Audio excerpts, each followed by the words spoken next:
ड्रामे की स्टार्टिंग होती है लीड एक्टर लिंग जीशिंग से, जिसका बहुत बुरी तरीके से कार एक्सीडेंट होता है।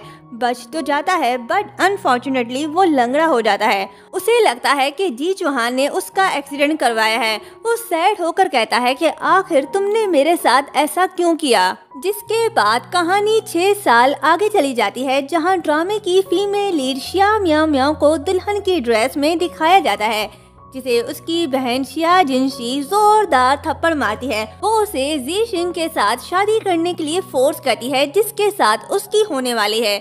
वो उससे शादी नहीं करना चाहती क्योंकि वो तो जी चौहान से प्यार करती है, इसलिए खुद की जगह मियाओ मियाओ को उसके पास भेजना चाहती है। जिनशी कहती है कि मैं तुम्हारी शादी इतनी अच्छी जगह करवा रही हूँ, तुम्हें तो मुझे थैंक्स कहना चाहिए।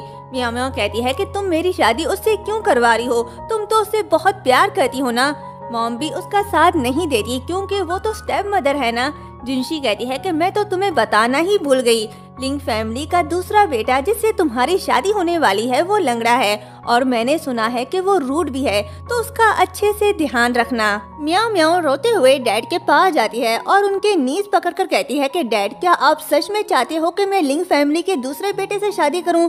डैड कहता है कि मियाओ मियाओ, शिया फैमिली ट्रबल में है, एक तुम ही हो जो उससे शादी करके हमारी कंपनी को बचा सकती हो। मियाओ मियाओ रोने लगती है तो डैड कहता है कि रोना बंद करो, ठीक है तुम उससे शादी मत करो, शिया फैमिली को दिवालिया होने दो, मैं लिंग फैमिली को मना कर देता हूँ। डैड जाने लगते हैं तो मियाओ मियाओ उन्हें रोकती है।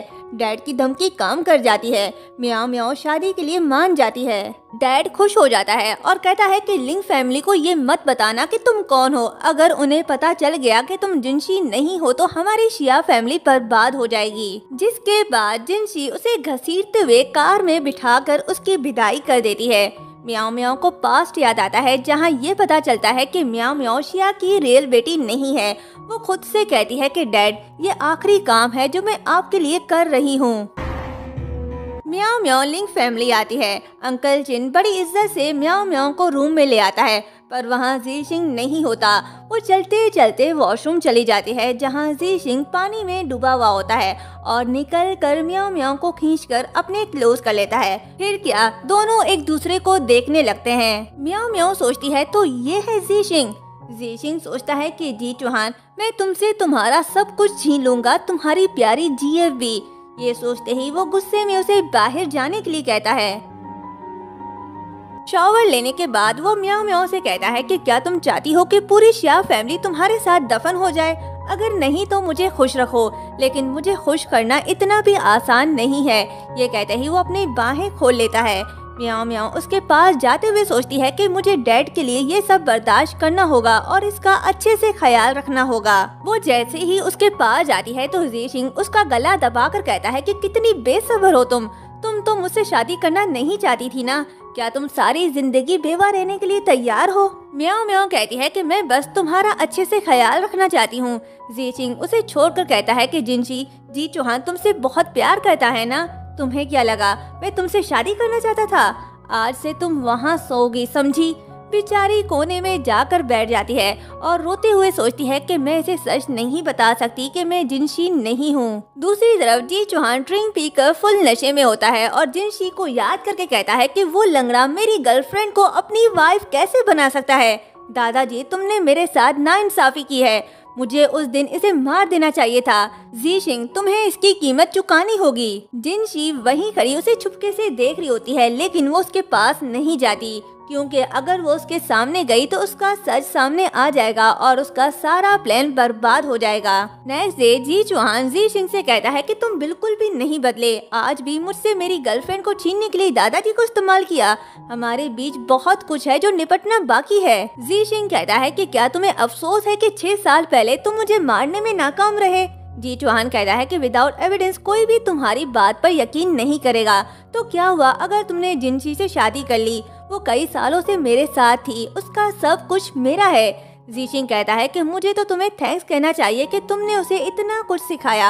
अब देखो ना, वो मेरा कितना अच्छे से ख्याल रखती है। ये सुनकर जी चौहान को गुस्सा आता है और उसे लात मारकर नीचे गिरा देता है। जीशिंग स्टडी रूम में आता है। मियाओ मियाओ उसके पास जाने लगती है तो जीशिंग कहता है कि मुझे उम्मीद नहीं थी कि मैंने जिससे शादी की उसके पास इतने ज्यादा इमोशनल एक्सपीरियंस हैं। म्याओ म्याओ कुछ कहने लगती है तो ज़ीशिंग गुस्से में उसे जाने के लिए कहता है। म्याओ म्याओ रोते हुए वहाँ से चली जाती है। आधी रात तक वो दर बदर फिर रही होती है। वहीं कुछ लोग किसी मास्क मैन का पीछा कर रहे होते हैं। तभी वो म्याओ म्याओ को अपनी तरफ खींच लेता है और ये मास्क मैन और कोई नहीं ज़ीशिंग है। मतलब ये कि ये लंगड़ा नहीं है, लंगड़ा होने का नाटक कर रहा है। आखिर क्यों? गुंडों के जाने के बाद ज़ीशिंग जा रहा होता है। तभी म्याओ म्याओ देखती है कि कोई आ रहा है तो वो उसे अपनी तरफ खींच लेती है, जिस वजह से दोनों क्लोज होने लगते हैं। तभी म्याओ म्याओ अपना हाथ लिप्स पर रख लेती है, जिसके बाद ज़ीशिंग कहता है कि सॉरी, अगर तुम हर्ट हुई तुम मेरी कंपनी जाकर कॉम्पनसेशन ले सकती हो। म्याओ म्याओ उसे गौर से देखने लगती है और सोचती है कि मुझे ऐसा क्यों लग रहा है कि ये ज़ीशिंग है, लेकिन ये तो चल सकता है। नेक्स्ट सीन में ज़ीशिंग अपना मास्क निकाल कर अंकल चिन को कॉल करके म्याओ म्याओ को घर ले जाने के लिए कहता है। तभी उसका असिस्टेंट आता है और उसे फाइल देकर कहता है कि बॉस, भाभी जी जी चौहान के साथ बार में हैं। ज़ीशिंग को यकीन नहीं आता क्योंकि कुछ देर पहले वो तो उसके साथ थी। असिस्टेंट कहता है कि बॉस, आपको यकीन नहीं आ रहा तो ये वीडियो देख लो। वीडियो देखने के बाद ज़ीशिंग को सच पता चल जाता है कि उसने जिससे शादी की वो जी चौहान की गर्लफ्रेंड नहीं और वो उसकी फेक वाइफ है। ज़ीशिंग असिस्टेंट से कहता है कि पता लगाओ कि मैंने जिससे शादी की वो कौन है। ये कहते ही वो म्याओ म्याओ के बारे में सोचकर मुस्कुराने लगता है। ये देखकर असिस्टेंट कहता है कि बॉस, तुम मुस्कुरा रहे हो। ज़ीशिंग उसे जाने के लिए कहता है। अंकल चिन म्याओ म्याओ को घर ले आता है। वहीं दूसरी तरफ असिस्टेंट ज़ीशिंग को बताता है कि बॉस, मुझे पता चला है कि आपके साथ जिसकी शादी हुई है वो शिया फैमिली की अडॉप्टेड बेटी शिया म्याओ म्याओ है। मैंने आपको इन्फॉर्मेशन भेज दी है, प्लीज चेक कर लेना। ज़ीशिंग म्याओ म्याओ की पूरी इन्फॉर्मेशन देख रहा होता है और मुस्कुराने लगता है। तभी म्याओ म्याओ आती है और देखती है कि ज़ीशिंग मुस्कुरा रहा है। उसे देखकर ज़ीशिंग फिर से सड़ियल मूड में आ जाता है और कहता है कि आज रात तुम सोफे पर सोओगी और काफी देर हो गई है, जल्दी सो जाना। ये सुनकर म्याओ म्याओ सोचती है कि ये अचानक से इतना अच्छा कैसे हो गया। आधी रात को ज़ीशिंग को बुरे सपने आने लगते हैं, जिसे देखकर वो नींद में बड़बड़ा रहा होता है। तभी म्याओ म्याओ उठकर उसके पास जाती है और चेक करती है कि कहीं उसे फीवर तो नहीं है। जिसके बाद वो उसके पिल्लो के नीचे देसी मेडिसिन बैग रख कर जाने लगती है तो ज़ीशिंग उसका हाथ पकड़कर रोकता है।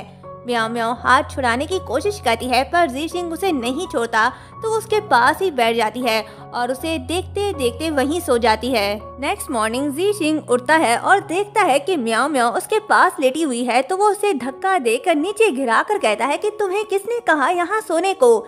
लेकिन उसे बुरा भी लग रहा होता है और कहता है कि सॉरी, मुझे किसी के साथ सोने की आदत नहीं है। म्याओ म्याओ उसके पास जाकर कहती है कि अपना हाथ दो और फिर उसके पल्स चेक करने लगती है।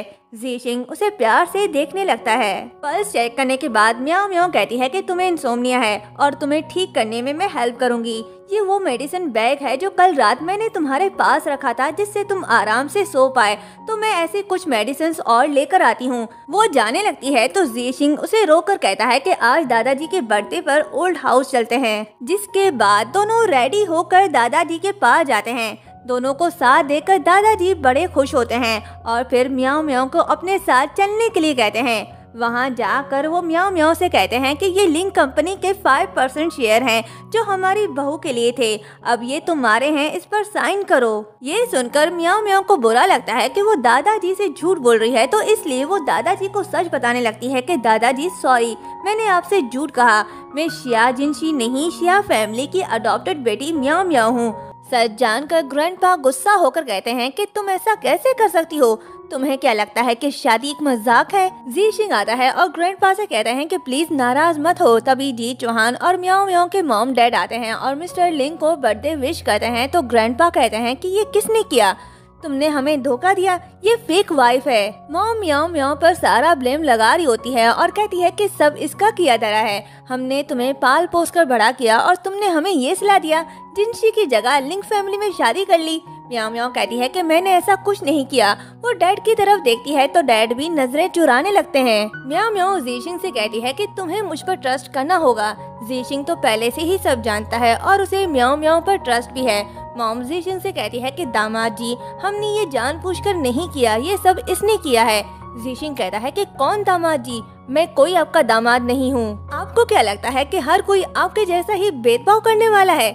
ये कहते ही वो ग्रैंडपा को वीडियो दिखाता है जिसमें जी चौहान और जिनशी साथ हैं और अपना पूरा प्लान बता रहे होते हैं। वीडियो देखने के बाद ग्रैंडपा जी चौहान से कहता है कि तुम ऐसा कैसे कर सकते हो। जी चौहान कहता है कि दादाजी अब क्या फायदा, म्याओ म्याओ तो इस घर की बहू बन चुकी है ना, और वैसे भी बचपन से आप ज़ीशिंग के ही गुण गा रहे हो। उसकी बातें सुनकर ग्रैंडपा की तबीयत खराब हो जाती है और वो बेहोश हो जाते हैं। सब परेशान होने लगते हैं। म्याओ म्याओ मेडिकल स्टूडेंट है और उसे एक्यूपंक्चर थेरेपी भी आती है। वो फौरन से अपने नीडल निकाल कर ग्रैंडपा की ट्रीटमेंट करने लगती है तो मॉम उसे रोकती है और एम्बुलेंस को कॉल करने का कहती है। म्याओ म्याओ ज़ीशिंग की तरफ देखती है तो वो उसका साथ देता है और ट्रीटमेंट करने के लिए कहता है। तभी चौहान कहता है कि ज़ीशिंग तुमने ग्रैंडपा को इस मामले लड़की के हवाले कर दिया।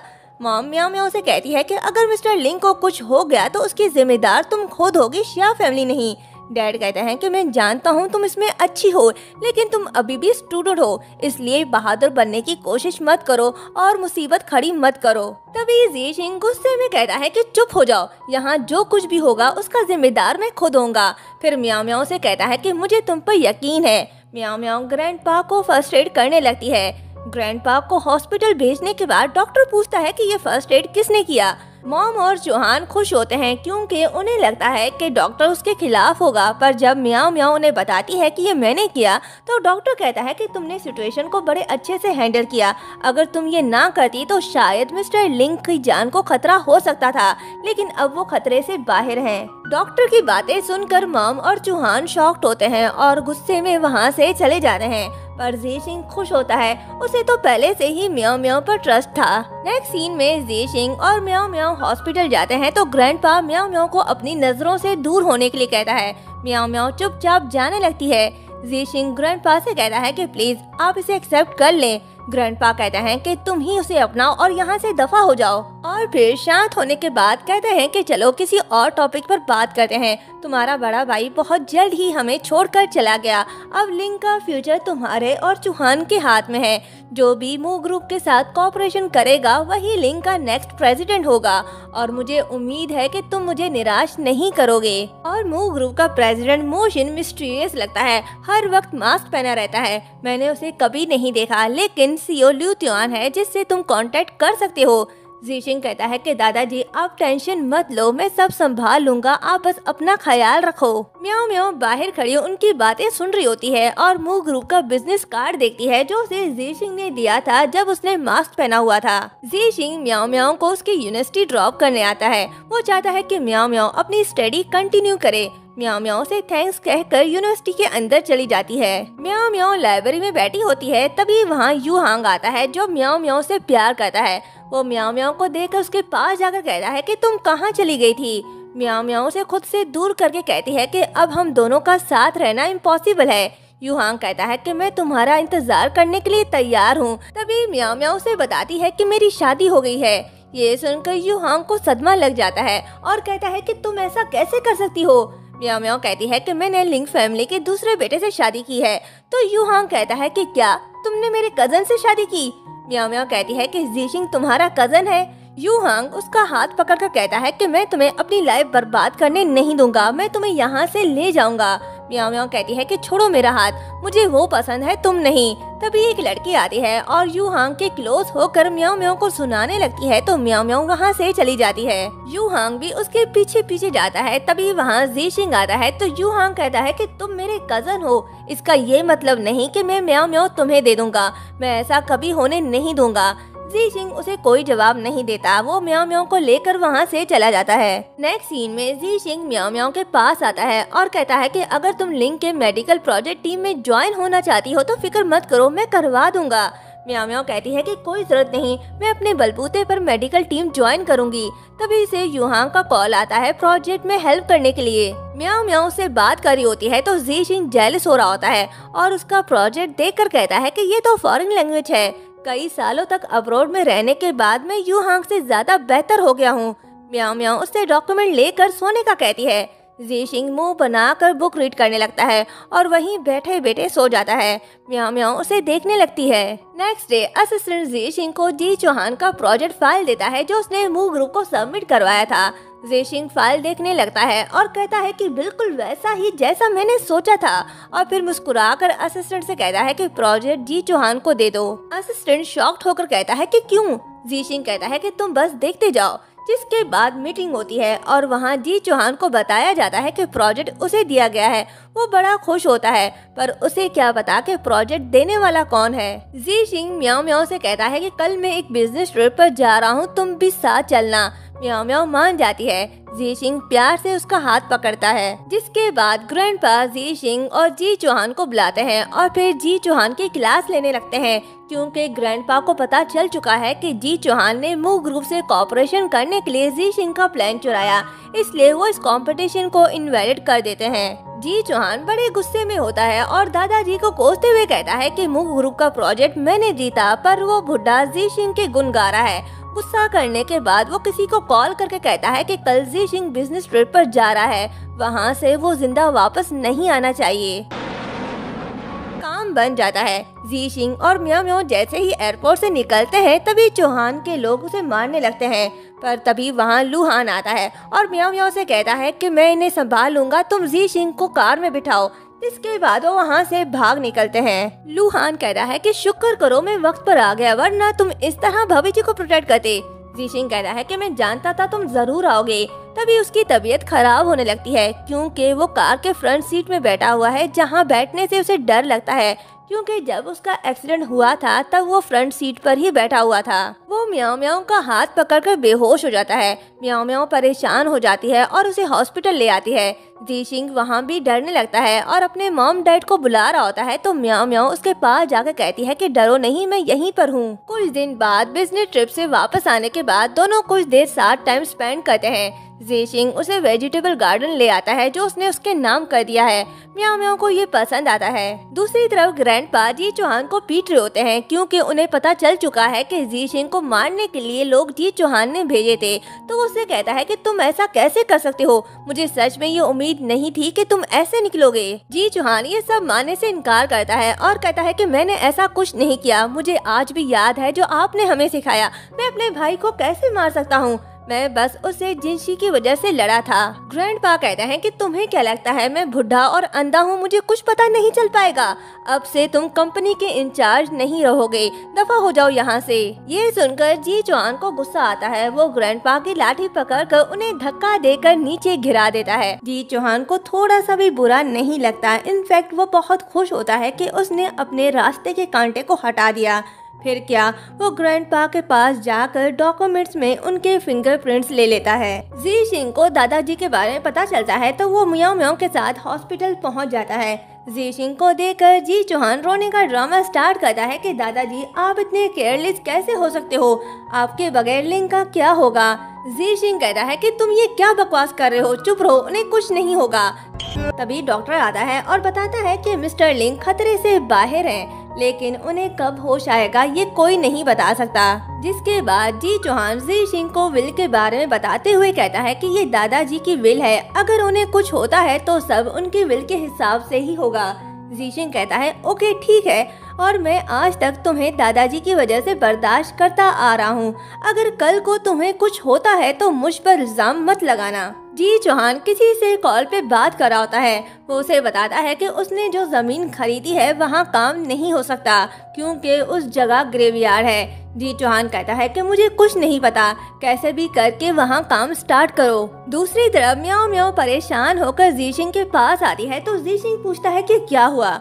म्याओ म्याओ बताती है कि गोजिया विलेज में मेरी मॉम की सिमेट्री है, जी चौहान ने उसे हटाने का ऑर्डर दिया है, वो ऐसा कैसे कर सकता है। ज़ेशिंग पूछता है कि तुम्हें कैसे पता। म्याओ म्याओ कहती है कि मुझे डैड ने बताया।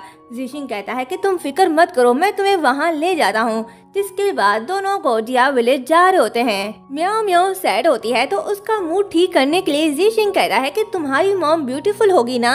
म्याओ म्याओ कहती है कि मेरी मॉम बहुत ब्यूटीफुल थी, लेकिन जब मैं छोटी थी तभी उन्हें मेंटल हॉस्पिटल भेज दिया गया था। फिर उसे अपनी मॉम की तस्वीर दिखाकर कहती है कि मेरे पास उनकी एक यही तस्वीर है जब वो मुझसे मिलने आई थी, पर 6 साल पहले कार एक्सीडेंट में उनकी डेथ हो गई। तस्वीर देखकर ज़ेशिंग को फ्लैशबैक याद आता है कि 6 साल पहले जिस कार के साथ उसका एक्सीडेंट हुआ था, उसे म्याओ म्याओ की मॉम ड्राइव कर रही थी। फ्लैशबैक याद करने के बाद ज़ीशिंग घबराने लगता है और गुस्से में म्याओ म्याओ को कार से निकल जाने का कहता है। म्याओ म्याओ कार से उतर जाती है। ज़ीशिंग वहां से चला जाता है और शांत होने के बाद ड्राइवर से कहता है कि किसी को भेजो म्याओ म्याओ को पिक करने के लिए, जिसके बाद वो असिस्टेंट को कॉल करके गोजिया प्रोजेक्ट कॉन्ट्रैक्ट को कैंसिल करने के लिए कहता है। असिस्टेंट कहता है कि बॉस क्यों, अगर हमने कॉन्ट्रैक्ट तोड़ा तो आपको डबल पे करना होगा, और क्या आपने ये नहीं कहा था कि ये कॉन्ट्रैक्ट सिर्फ जी चौहान को सबक सिखाने के लिए था। ज़ीशिंग कहता है कि जी चौहान जिस जगह प्रोजेक्ट स्टार्ट करने जा रहा है वहाँ म्याओ म्याओ की मॉम की सिमेट्री है और अब मैं उसे इस ग्रेवयार्ड को छूने नहीं दे सकता। ज़ीशिंग म्याओ म्याओ को डिवोर्स देना चाहता है। इस बात से म्याओ म्याओ परेशान होती है और ज़ीशिंग को कॉल करती है, पर ज़ीशिंग उसका कॉल अटेंड नहीं करता। वो बार बार उसे कॉल करती है तो ज़ीशिंग उसका कॉल डिस्कनेक्ट कर देता है, जिसके बाद वो उसे मैसेज करती है कि क्या हुआ, तुम एक्सप्लेन कर सकते हो।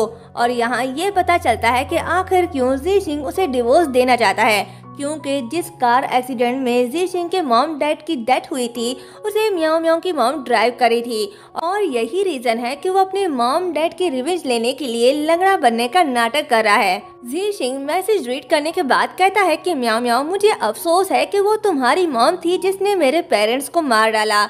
अब हम दोनों का साथ रहना इम्पॉसिबल है, लेकिन मुझे डर है कि जब मैं तुम्हारी आवाज़ सुनूंगा तो तुमसे दूर नहीं रह पाऊंगा।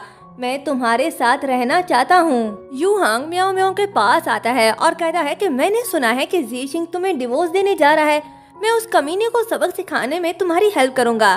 म्याओ म्याओ कहती है कि रहने दो, मैं नहीं चाहती कि तुम दोनों मेरी वजह से लड़ो। यूहांग उसे बताता है कि ज़ीशिंग के पेरेंट्स के डेथ के बाद से ही वो लंगड़ा और बहुत चिड़चिड़ा हो गया था। वो हर वक्त सीरियस रहता है, लेकिन फिर भी ग्रैंडपा उसे ही पसंद करते हैं। अगर उस रात मेंटल हॉस्पिटल से उस पागल लेडी को रिहा ना किया होता और वो अंकल आंटी को ना मारती तो आज ज़ीशिंग ऐसा ना होता। ये सुनकर म्याओ म्याओ शॉक्ड होकर कहती है कि क्या ज़ीशिंग के पेरेंट्स को किसी मेंटल पेशेंट ने मार डाला।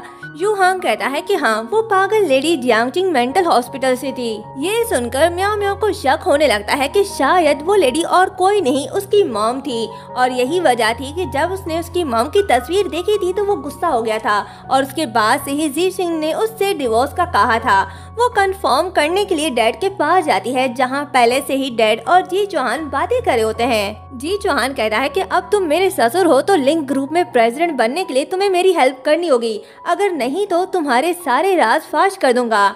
इसका मतलब ये कि डैड जितना शरीफ दिखता है उतना है नहीं। म्याओ म्याओ को जब पता चलता है कि उसके डैड जी चौहान के साथ मिले हुए हैं तो वो शॉक्ड होती है और फिर फ्लैशबैक दिखाया जाता है। एक दिन किसी ने डैड को किडनैप करके म्याओ म्याओ को धमकाया कि वो ज़ीशिंग के लैपटॉप से डेटा चुरा कर उसे ला कर दे। डैड के खातिर म्याओ म्याओ ने ऐसा किया और फिर उनकी बातों से उसे पता चल जाता है कि ये भी डैड का प्लान था। आज तक डैड उसे अपने फायदे के लिए इस्तेमाल करते आ रहे हैं। ये सदमा कम था कि उसे एक और बात पता चलती है कि 6 साल पहले ज़ीशिंग के पेरेंट्स के एक्सीडेंट में उसके डैड का ही हाथ था और उसी ने ही उसके मॉम को कार ड्राइव करने के लिए कहा था। उनकी बातें सुनकर म्याओ म्याओ कहती है कि ये सच नहीं हो सकता। वो रोते हुए वहाँ से चली जाती है और फिर कहती है तो वो आप और जी चौहान थे जिसने मेरी मॉम को मार डाला। आप शुरू से ही मुझे इस्तेमाल करते आ रहे हो। घर आने के बाद ज़ीशिंग को देखकर वो रोने लगती है और सोचती है तो यही वजह थी जो तुम मुझसे डिवोर्स लेना चाहते हो। सॉरी ज़ीशिंग, मैं जानती हूँ हमारा साथ रहना इम्पॉसिबल है, लेकिन मैं ऐसा नहीं चाहती। मैं सच का पता लगा कर रहूँगी कि 6 साल पहले आखिर क्या हुआ था। उन्हें इसकी कीमत चुकानी होगी जिसके वो हकदार हैं। इसके बाद वो मास्क मैन मिस्टर मू यानी कि ज़ीशिंग को कॉल करके मिलने का कहती है। नेक्स्ट डे म्याओ म्याओ मिस्टर मू के पास जाती है और कहती है कि मुझे आपसे एक फेवर चाहिए। मिस्टर मू कहता है कि तुम तो जानती हो मैं तुम्हें ना नहीं कह सकता। म्याओ म्याओ कहती है कि मुझे शिया ग्रुप के जनरल मैनेजर की पोजीशन चाहिए, इसके बदले मैं तुम्हें पूरा शिया ग्रुप दे सकती हूँ, कैसा रहेगा ये। कुछ देर सोचने के बाद ज़ीशिंग मान जाता है और फिर दोनों हाथ मिला लेते हैं। जिसके बाद म्याओ म्याओ अपने घर जाती है। जिनशी कहती है कि मैंने सुना है तुम्हारा डिवोर्स हो गया है। डैड शॉक्ड होते हैं तो म्याओ म्याओ कहती है कि ये झूठ है, ऐसा कुछ नहीं है। डैड कहते हैं कि मुझे यकीन है तुम दोनों हमेशा साथ रहोगे। जिनशी कहती है कि मुझे बुरा लग रहा है कि मेरी बहन ने एक लंगड़े से शादी की जो उससे प्यार भी नहीं करता। म्याओ म्याओ को गुस्सा आता है तो डैड उन्हें डिनर के लिए ले जाते हैं। म्याओ म्याओ पूछती है कि डैड, मॉम का एक्सीडेंट कैसे हुआ था। ये सुनकर मिस्टर शिया शॉक्ड होता है और कहता है कि मुझे नहीं पता। मेंटल हॉस्पिटल से बाहर निकलने के बाद उसने अपनी कार चलाई और फिर उसका दूसरी कार के साथ एक्सीडेंट हो गया। म्याओ म्याओ कहती है कि मुझे यहाँ लाने के बाद आप मॉम से मिलने जाते थे। डैड कहता है कि नहीं, मैं किसी और को पैसे देता था उसका ख्याल रखने के लिए। म्याओ म्याओ कहती है कि उसके बाद से आप मॉम से कभी नहीं मिले। मिस्टर शिया कहता है कि नहीं। और म्याओ म्याओ, आज तुम्हें क्या हो गया? म्याओ म्याओ कहती है कि कुछ नहीं, बस मुझे उनकी याद आ रही थी। फिर कहती है कि मैं जल्द ही ग्रेजुएट होने वाली हूँ और मैं शिया कंपनी में काम करना चाहती हूँ। आपका इस बारे में क्या ख्याल है? मॉम म्याओ म्याओ की बात से एग्री नहीं करती, वो उसके अगेंस्ट होती है। तो मिस्टर शिया कहते हैं कि म्याओ म्याओ बॉटम से स्टार्ट कर सकती है। जिनशी सोचती है कि मैं ऐसा होने नहीं दूंगी। म्याओ म्याओ कहती है कि मुझे याद है जब मेरी शादी लिंग फैमिली में हुई थी तो लिंग फैमिली ने शिया ग्रुप के 50% शेयर खरीद लिए थे, जिस वजह से हमारी फैमिली दिवालिया होने से बच गई थी। तो अब मैं शिया कंपनी की मैनेजर बनना चाहती हूँ। जिनशी गुस्सा होकर कहती है कि इम्पॉसिबल, अडॉप्टेड बेटी शिया ग्रुप को कैसे संभाल सकती है? डैड, मैनेजर की पोजीशन मेरी है। वैसे भी म्याओ म्याओ कर भी क्या सकती है? दोनों के बीच बहस स्टार्ट होती है तो डैड कहते हैं कि लड़ना बंद करो और कंपनी के बारे में सोचो। एचई इंटरनेशनल लग्जरी ब्रांड है और उस ब्रांड को अपनी कंपनी में लाना होगा। जो भी उस कंपनी से डील करेगा वही नेक्स्ट मैनेजर होगा। एचई का नाम सुनकर म्याओ म्याओ को याद आता है कि जब ज़ीशिंग ने उससे डिवोर्स का कहा था तब उसने यही नाम लिया था। यूनिवर्सिटी आने के बाद म्याओ म्याओ को पता चलता है कि रात को ग्रेजुएशन पार्टी में ज़ीशिंग भी आने वाला है और उन स्टूडेंट को प्रेजेंट देने वाला है जो लिंग मेडिकल टीम में है। उस टीम में म्याओ म्याओ भी है। म्याओ म्याओ सोचती है कि वो ज़ीशिंग को कैसे फेस करेगी। सिया यूहांग के पास आती है और उसे बात करने की कोशिश करती है, पर यूहांग म्याओ म्याओ को देखकर उसके पास जाने लगता है तो सिया उसे रोक कर कहती है कि क्या तुम अब भी म्याओ म्याओ को पसंद करते हो? यूहांग कहता है कि तुम्हें इससे क्या? सिया, मुझे उम्मीद है कि तुम मुझ पर अपना टाइम वेस्ट नहीं करोगी। तभी म्याओ म्याओ भी आ जाती है। सिया कहने लगती है कि इतने अरसे तक तुम यूनिवर्सिटी से बाहर रही और आते साथ ही लिंग मेडिकल टीम भी ज्वाइन कर ली। तुमने सोर्स का बड़ा अच्छा इस्तेमाल किया। म्याओ म्याओ उसे इग्नोर करके वहाँ से चली जाती है तो यूहांग कहता है कि म्याओ म्याओ इंटेलिजेंट है, उसे ये सब करने की कोई जरूरत नहीं, तो प्लीज ये अफवाह फैलाना बंद करो। ये कहते ही वो वहाँ से चला जाता है। सिया कहती है कि तुम्हारी वजह से यूहांग मुझसे दूर है, मैं तुम्हें देख लूंगी। जिसके बाद वो म्याओ म्याओ के पास जाकर उसे थप्पड़ दे मारती है और कहती है कि मैं तुम्हें वार्न कर रही हूँ कि यूहांग से दूर रहो। लंगड़े ज़ीशिंग से शादी की और यूहांग के भी पीछे पड़ी हो, तुम ये कैसे कर लेती हो? म्याओ म्याओ भी उसे थप्पड़ मार कर कहती है कि मुझे नहीं पता, लेकिन एक बात है जो मैं जानती हूँ, यूहांग तुमसे प्यार नहीं करता। ये कहकर वो जाने लगती है तो सिया उसे रोककर फिर मारने लगती है तो म्याओ म्याओ उसका हाथ पकड़ लेती है। सिया कहती है कि यूहांग और ज़ीशिंग कजन है। अगर यूहांग की मॉम को पता चल गया कि तुम ज़ीशिंग की वाइफ हो और फिर भी उसके बेटे के पीछे पड़ी हो तो तुम्हें क्या लगता है वो तुम्हें जाने देगी? म्याओ म्याओ उसका हाथ छोड़कर कहती है कि देखते हैं फिर। ये कहते ही वो वहाँ से चली जाती है। दूसरी तरफ असिस्टेंट ज़ीशिंग को बताता है कि यूहांग और म्याओ म्याओ ग्रेजुएट पार्टी में गए हैं जो डू फैमिली के रिजॉर्ट में है और सिया डू फैमिली की बेटी है। ये सुनकर ज़ीशिंग म्याओ म्याओ के पास जाने लगता है। सिया अपना गाल पकड़कर आ रही होती है तो उसकी फ्रेंड्स उसे भड़काने लगती हैं और कहती हैं कि उसे कुछ करना होगा वरना यूहांग उसके हाथ से निकल जाएगा। उनकी बातें सुनकर सिया म्याओ म्याओ से रिवेंज लेने का सोच लेती है और अपने दोस्तों के कान में अपना पूरा प्लान बताकर बड़ी खुश हुई होती है। जिसके बाद सिया की एक फ्रेंड म्याओ म्याओ के पास आती है और उससे झूठ कहती है कि प्रोफेसर ने कहा है कि लिंग मेडिकल टीम के इंचार्ज ज़ीशिंग से मिलकर उसे प्रोजेक्ट के बारे में बताओ। म्याओ म्याओ उसकी बातों में आ जाती है और उसके साथ बैक स्टेज जारी होती है। सिया भी उनके पीछे पीछे जाती है और फिर उसे आइस रूम में लॉक करके कहती है कि अब मरो यहीं पर।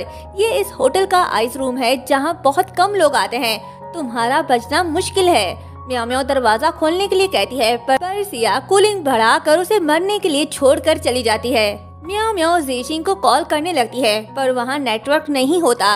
कूलिंग ज्यादा होने की वजह से वो कांपने लगती है। ज़ीशिंग म्याओ म्याओ को ढूंढने लगता है पर उसे वो कहीं नहीं मिलती तो वो यूहांग के पास जाता है और म्याओ म्याओ के बारे में पूछता है तो यूहांग उसे बताता है कि वो तुमसे मिलने बैक स्टेज गई थी। ये सुनकर वो उसी तरफ जाने लगता है और असिस्टेंट को कॉल करके सीसीटीवी चेक करने के लिए कहता है। फुटेज देखने के बाद असिस्टेंट उसे बताता है कि म्याओ म्याओ आइस रूम में है। ये सुनकर ज़ीशिंग अपना मास्क पहनकर म्याओ म्याओ को बचाने जाता है। वहीं दूसरी तरफ म्याओ म्याओ ठंड से तड़प तड़प कर बेहोश हो जाती है। तभी ज़ीशिंग आता है और दरवाजा तोड़कर म्याओ म्याओ को उठाकर वहां से ले जाता है। ज़ीशिंग उसे डू रिजॉर्ट ले आता है, पर काउंटर गर्ल उसे रूम नहीं देती। डू का मैनेजर उसे पहचान लेता है और बड़ी इज्जत से रूम की तरफ ले जा रहा होता है। तभी सिया आती है और कहती है कि बाहर निकालो इन्हें। असिस्टेंट से कहता है कि तुम ही इसे संभालो और तुम जानते हो कि क्या करना है। ये कहते ही वो म्याओ म्याओ को ले जाता है। सिया मैनेजर से कहती है कि किसने कहा तुम्हें इन्हें अंदर ले जाने को, क्या तुमने सुना नहीं मैंने क्या कहा था। मैनेजर कहता है कि अभी जो अंदर गए हैं वो मू ग्रुप के सीईओ मू शिनान है और हम इन्हें नाराज नहीं कर सकते। सिया कहती है कि मुझे फर्क नहीं पड़ता कि वो कौन है, उसे अभी इसी वक्त यहाँ से निकालो। वो उनके पास जाने लगती है। तभी उसका डैड आकर थप्पड़ मारकर उसकी अकल ठिकाने लगा देते हैं और असिस्टेंट से सॉरी कहते हैं। असिस्टेंट कहता है कि मू ग्रुप ऐसे गुंडों के साथ और काम नहीं करेगी। इस सदमे से मिस्टर डू को अटैक आ जाता है। ज़ीशिंग म्याओ म्याओ को रूम में ले आता है और उसे कंफर्ट करने लगता है। म्याओ म्याओ को होश आता है तो वो अपने क्लोज ज़ीशिंग को देखती है और उसे कहती है कि मैं जानती थी तुम मुझे बचाने आओगे और मैं ये जान चुकी हूँ कि वो मेरी मॉम थी जिसने तुम्हारे पेरेंट्स को मारा। तुम फिर भी मुझे बचाने आए, तुमने मुझे छोड़कर ठीक किया। ज़ीशिंग कहता है कि नहीं, मैं तुम्हारे बगैर नहीं रह सकता, मैं तुम्हें छोड़ नहीं सकता। म्याओ म्याओ कहती है कि ये इम्पॉसिबल है। ज़ीशिंग कहता है कि नहीं, मैं तुमसे दूर नहीं रह सकता। जब भी मुझे पता चलता है कि तुम यूहांग के साथ हो तो मैं जेलिसी से पागल हो जाता हूँ। पास्ट में जो भी हुआ वो सब पास्ट की बातें हैं। मुझे इस बात से कोई फर्क नहीं पड़ता कि तुम किसकी बेटी हो, तुम मेरी वाइफ हो और मैं तुम्हें खुद से दूर कभी जाने नहीं दूंगा। ज़ीशिंग उसे फाइल देता है और कहता है कि मैं जानता हूँ तुम HE ब्रांड को अपनी कंपनी में लाना चाहती हो। म्याओ म्याओ कहती है कि तुम्हें कैसे पता। ज़ीशिंग कहता है क्योंकि मैं जानता हूँ कि जिनशी और जी चौहान दोनों ही HE के इंचार्ज की तलाश में हैं। म्याओ म्याओ पूछती है कि तुम्हारे पैर तो ठीक है, तो तुम लंगड़ा होने का नाटक क्यों कर रहे हो। ज़ीशिंग कहता है सॉरी म्याओ म्याओ, मुझे ये नाटक जी चौहान की वजह से करना पड़ा। म्याओ म्याओ कहती है कि मैं सब जानती हूँ और इसलिए शिया ग्रुप की मैनेजर बनकर सच का पता लगाना चाहती हूँ और उन्हें एक्सपोज करना चाहती हूँ। ज़ीशिंग कहता है कि इसमें मैं तुम्हारी हेल्प करूंगा। नेक्स्ट डे जी चौहान और जिनशी HE कंपनी जाते हैं। तभी वहाँ ज़ीशिंग और म्याओ म्याओ भी आते हैं। म्याओ म्याओ का लुक ही चेंज हो गया है। उसे ऐसे देखकर जिनशी जेलस होती है और कहती है कि ऐसा लगता है मेरी बहन ने HE कंपनी को खुश करने के लिए उनके ब्रांड का फेक मटेरियल पहना है, लेकिन फिर भी तुम किसी भूतनी से कम नहीं लग रही। म्याओ म्याओ कहती है कि लगता है मेरी बहन की आईज वीक हो गई हैं। जिनशी कहती है कि मैं शिया फैशन ग्रुप की CEO हूँ और मुझे HE के बारे में कैसे पता नहीं होगा। उसे जेलस करने के लिए ज़ीशिंग म्याओ म्याओ का हाथ चूमता है। जी चौहान कहता है कि तुम इन्हें इग्नोर करो, ये लंगड़ा है और लड़कियों को खुश करने के लिए ऐसे ही तरीके इस्तेमाल करता है। कुछ देर में HE ब्रांड हमारा होने वाला है और ये सब तुम्हारा होगा। ज़ीशिंग और म्याओ म्याओ हंसने लगते हैं, जिसके बाद कॉन्फ्रेंस रूम दिखाया जाता है जहां लूहान HE ब्रांड की तरफ से आया है। लूहान ज़ीशिंग का बेस्ट फ्रेंड है। वो मीटिंग के बारे में बता रहा होता है। जी चौहान ने धोखे से लिंग गुरु को अपने नाम कर दिया था, तो वो इस बात का फायदा उठाकर प्रोजेक्ट जिनशी को देना चाहता है। लूहान कहता है कि आज का दिन बहुत इम्पोर्टेंट है क्योंकि आज जो भी विनर होगा वही HE ग्रुप का प्रेसिडेंट होगा। जिनशी खुश होती है कि विनर वो होगी, पर ऐसा नहीं होता। लूहान म्याओ म्याओ का नाम लेता है तो जिनशी और जी चौहान शॉक्ड होते हैं। उन्हें यकीन नहीं हो रहा होता तो म्याओ म्याओ कहती है कि अगर तुम्हें यकीन नहीं आ रहा तो ये अपॉइंटमेंट लेटर देख लो जो हेडक्वार्टर से आया है। जिनशी और जी चौहान उसे देखने लगते हैं तो म्याओ म्याओ कहती है कि जिनशी, अगर तुम यहाँ प्रोजेक्ट के बारे में डिस्कस करना चाहती हो तो रुक सकती हो, अगर नहीं तो तुम यहाँ से जा सकती हो। ये HE कंपनी है, शिया नहीं। ये सुनकर जिनशी गुस्से में वहाँ से चली जाती है। जी चौहान ज़ीशिंग को धमकी देकर चला जाता है कि मैं तुम्हें देख लूंगा। HE ब्रांड से डील करने के बाद म्याओ म्याओ शिया कंपनी की भी मैनेजर बन चुकी है, तो वो जिनशी के ऑफिस से सारा सामान निकालने का ऑर्डर देती है।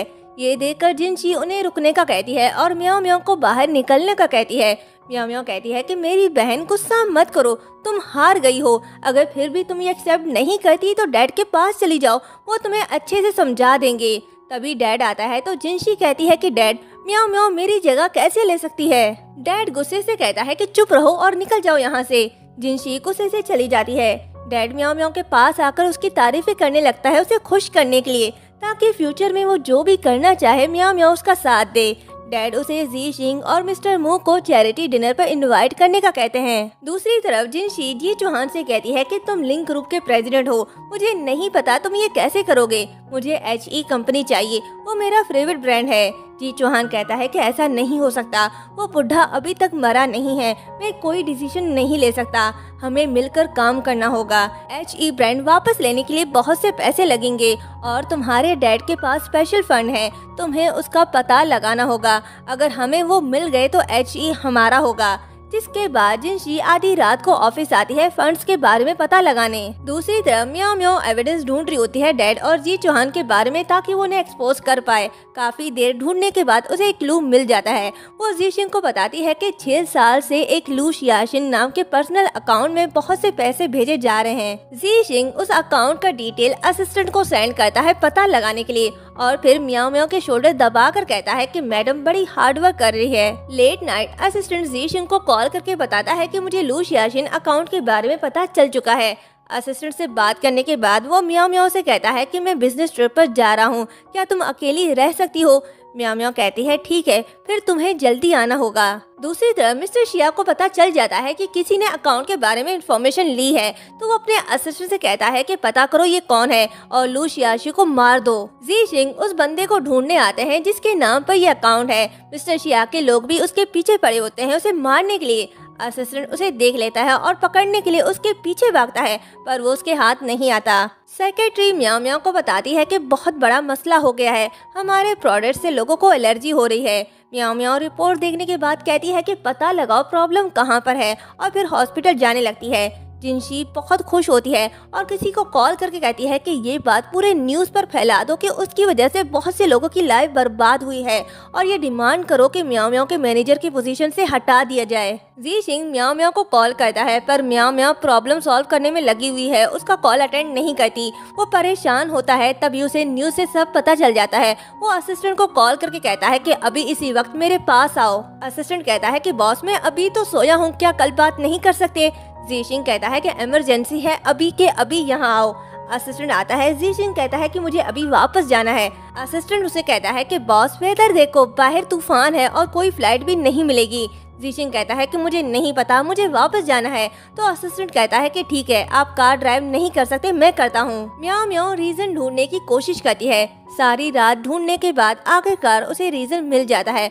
वो घर जाने लगती है, तभी बाहर एक अंकल नाइफ लेकर बॉस को बाहर आने का कहता है। म्याओ म्याओ उसके पास आती है और कहती है कि मैं बॉस हूँ, तो उसके गले पर नाइफ रखकर कहता है कि मेरी बेटी सिर्फ 20 साल की है, वो तुम्हारे प्रोडक्ट्स इसलिए यूज करती है कि वो ब्यूटीफुल बने, लेकिन तुम्हारी वजह से उसका फेस खराब हो गया, अब उससे शादी कौन करेगा, मैं तुम्हें मारकर उसका बदला लूंगा। जिनशी ये सब देखकर खुश होती है और उसकी हेल्प करने के बजाय उस अंकल को भड़का रही होती है। तो म्याओ म्याओ उसे कहती है कि मुझे सच का पता चल चुका है और रिस्पॉन्सिबल लिंक ग्रुप है, ये लिंक के प्रेसिडेंट की वाइफ है, इसकी बातों पर मत आओ। वो तुम्हें ये कहने के लिए उकसा रही है कि हमारे प्रोडक्ट्स में कोई प्रॉब्लम है, लेकिन ये सच नहीं है। ये सुनकर वो जिनशी को कहता है तो वो तुम थी। जिनशी डर के कहती है कि नहीं, वो मैं नहीं हूँ, ये झूठ बोल रही है। म्याओ म्याओ से कहती है कि क्या इसने तुमसे ये नहीं कहा कि वो लिंक के प्रेसिडेंट की वाइफ है और लिंक मेडिकल के पास तुम्हारी बेटी को ठीक करने का तरीका है।